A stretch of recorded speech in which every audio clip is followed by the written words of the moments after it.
আমাদের মতো হাউস ওয়াইফদের মাথায় কত রকমের টেনশন কাজ করে।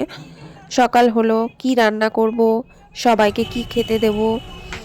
তো সেই রকমই একটা টেনশন নিয়ে আমারও দিন শুরু। তাই সকাল সকাল মাছওয়ালাকে ফোন করে ডেকে নিয়েছিলাম, মাছ নিয়ে নিলাম। তো তুমি মাছটা কি কেটে করছো? দিল, বাটা মাছ নিয়েছি আজকে। ডিম খাচ্ছ? এটা কি বলো তো? কি এটা? কে খাবে? হ্যালো বন্ধুরা, গুড মর্নিং। কেমন আছো তোমরা সবাই? আশা করি সবাই খুব ভালো আছো। আজকে আরও একটি নতুন দিন। চলো আজকের এই দিনটা এখন থেকে শুরু করা যাক। দেখতে থাকো ব্লগটা, আশা করি তোমাদের ভালোই লাগবে। আজকে মেয়েকে টিফিনে 3-4 রকমের ফলই দিয়েছি, আর বাড়ি থেকে পেট ভরে ভাত খাইয়ে পাঠাচ্ছি। ও নিজে নিজে রেডি হতে পারে, আমাকে অত চাপ নিতে হয় না। বলি আমি খালি ওর টিফিন, জল আর খাবারটা রেডি করে দিই। যাও তো সামনে ও গিয়ে খেয়ে দিয়ে এখন দেখো স্কুলে চলে যাচ্ছে। বাড়ির সামনে গিয়ে দাঁড়াবে।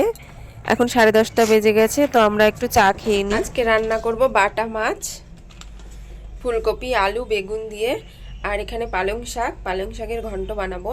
তো সব কেটে কুটে রাখা হয়ে গেছে, এখন শুধু রান্নাটা বসিয়ে দিলেই হয়ে যায়। তো দেরি না করে চলো রান্নাটা করে নিই। রান্না তো বসাবো, তার আগে মেয়েকে খাইয়ে দিই। মেয়েকে এখন একটু সকালবেলা আমি সেরেলাক খাওয়াবো। ওকে খাইয়ে দিয়ে তারপরে রান্না করতে যাব। তো চলো, কিছুই তো খেতে চায় না। একটুখানি বিস্কুট খেলো আমার সাথে সকালবেলা, আর এখন একটু সেরেলাক খাইয়ে দেবো। খাইয়ে তো দিয়েছি, কি ভাবলাম আর কি হলো, খাইয়ে দিলাম, ভাবলাম যে বসে বসে খেলা করবে, আমি রান্নাটা করে নেব। ও মা কোথায়, দেখো কোলে উঠে বসে রইলো। এখন কোলে নিয়ে নিয়ে রান্না করতে হবে। সোনাই যেদিন বাড়িতে থাকে সেদিন আমার এতটা চাপ হয় না, ওর সঙ্গে খেলে সারাদিনই। তো যেদিন থাকে না সেদিনই একটু কষ্ট হয়। তো এখানে দেখো নিয়ে এসে একটু ঘুম পাড়িয়ে দিয়েছি। ঘুমাবে কতক্ষণ, দাঁড়াও দেখবে। এসে সবেমাত্র গ্যাসটা জ্বালিয়েছি, যে বাকি রান্নাটা আমি কমপ্লিট করিনি। ওরে বাবা কোথাকার কি! উঠে গেছো? ঘুমো দিতে ভালো লাগে না? কথা বলবে না, কথা বলবে না তুমি?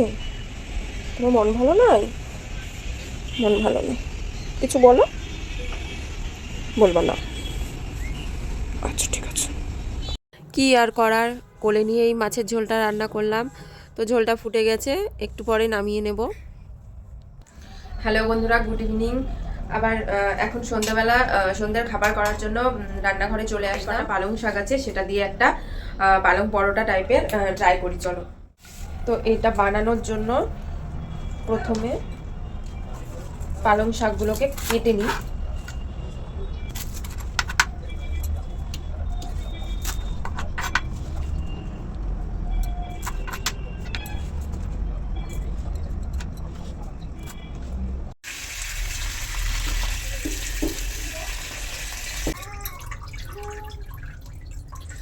এবার এটাকে সিদ্ধ করতে বসাবো।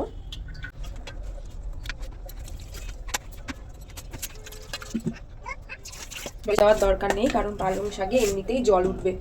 আর দিয়ে দেব লবণ। তো এটা দিয়ে আমি গ্যাসের ওপর বসিয়ে দেব। এই গ্যাসটা অন করে দেব।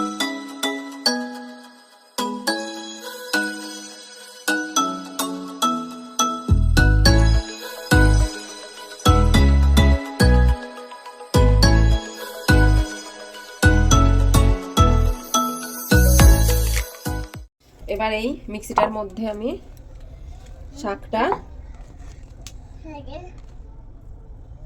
দিয়ে, আর এখানে আছে রসুন, আদা, কাঁচা লঙ্কা দিয়ে দিলাম। দিয়ে এটাকে পেস্ট করে নেব।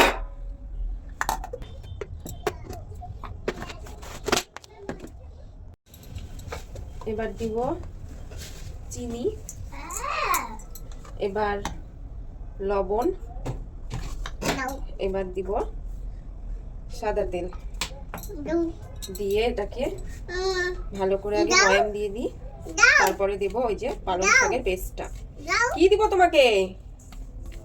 কি নিবা তুমি? আটা?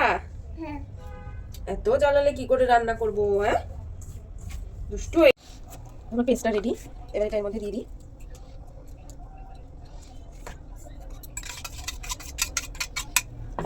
এবার এটাকে ভালো করে, আমার আটার ডোটা মাখা কমপ্লিট। এবার আমি গোল গোল করে লেচিগুলো কেটে নিই, তারপর আবার ভাজার সময় তোমাদেরকে দেখাচ্ছি।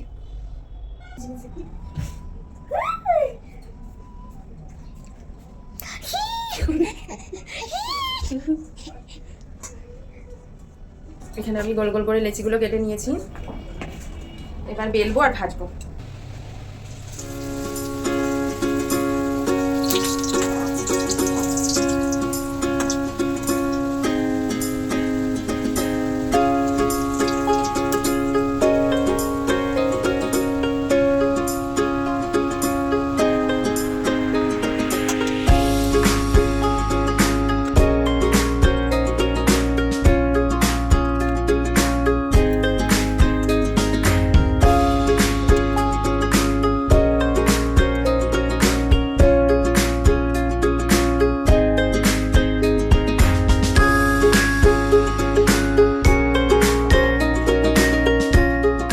আমার পালং পরোটা বা পালং পুরি যাই বলো সেটা ভাজা কমপ্লিট। মানে এখনকার মতো আরো কিছুটা রেখে দিলাম, ওটা এখন রাত্রেবেলা যদি আবার ভাজি তো ভাজবো, না কালকে সকালে। ভিডিওটা এখানেই শেষ করব, দেখা হবে আবার পরে কোনো ব্লগে। সবাই ভালো থেকো, সুস্থ থেকো। আর আমার ভিডিওটা যদি তোমাদের ভালো লেগে থাকে তো আমার চ্যানেলটাকে প্লিজ সাবস্ক্রাইব করে দিও, আর আমার ভিডিওটাতে একটা লাইক করে দিও। তো গুড নাইট, টাটা।